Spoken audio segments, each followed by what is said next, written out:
Good morning, good afternoon, good evening, whatever time you are seeing this. My name is Chris Elliott of the Elliott team at Remax Action Real Estate.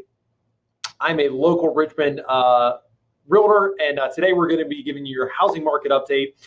Today is Monday, May the 18th, and we wanted to come to you to talk about what we're actually seeing in the real estate market, specifically in the Metro Richmond area.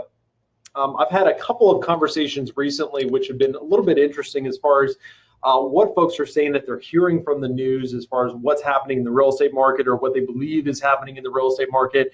And we want to make sure we're actually given the news as we're seeing it, so folks understand what's really happening in the real estate market. So anyway, starting with national news. This is I just thought this was an interesting slide. This is the projections of what the major, 5 of the major financial institutions are saying is going to be happening with the economy in the second half of this year. It seems that all of these institutions are pretty optimistic as far as the recovery towards the second half of this year. The big story has been unemployment. So also thought this was an interesting graphic. Shows the, a lot of folks have been, I've heard a lot of people comparing what we're seeing right now to the Great Depression. This just shows you actual unemployment rates compared to the Great Depression unemployment rates, and also to the projections of what Goldman Sachs believes that we will see through 2021, 22, and 23.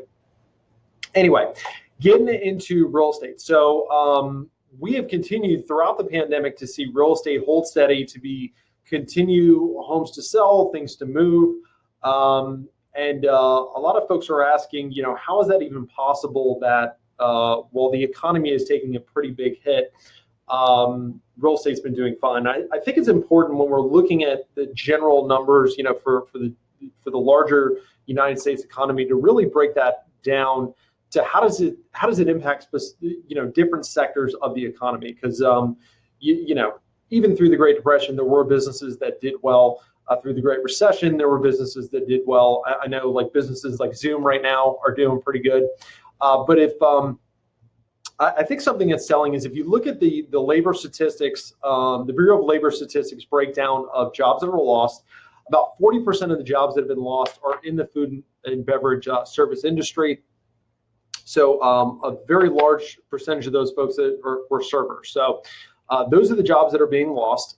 The other thing to look at, the Wall Street Journal put out a study recently that 40% of the percentage of households that had at least one job lost by household income. So 40% of people that have lost a job or households that have seen a job loss were under $40,000 a year household income. So a large majority of the folks that have been impacted by this have been in lower income households, and we certainly feel for those people.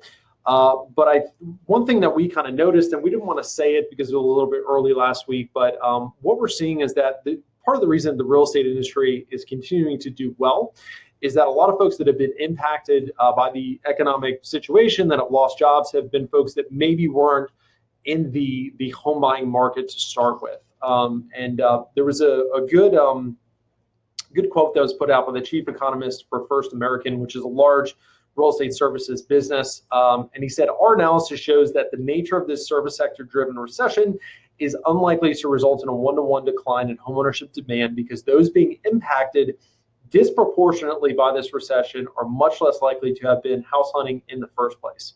So we say that with all respect. We say that with all empathy. We know there are a lot of folks that are hurting right now, but just giving you a housing market update report, kind of looking at this through the lens of real estate.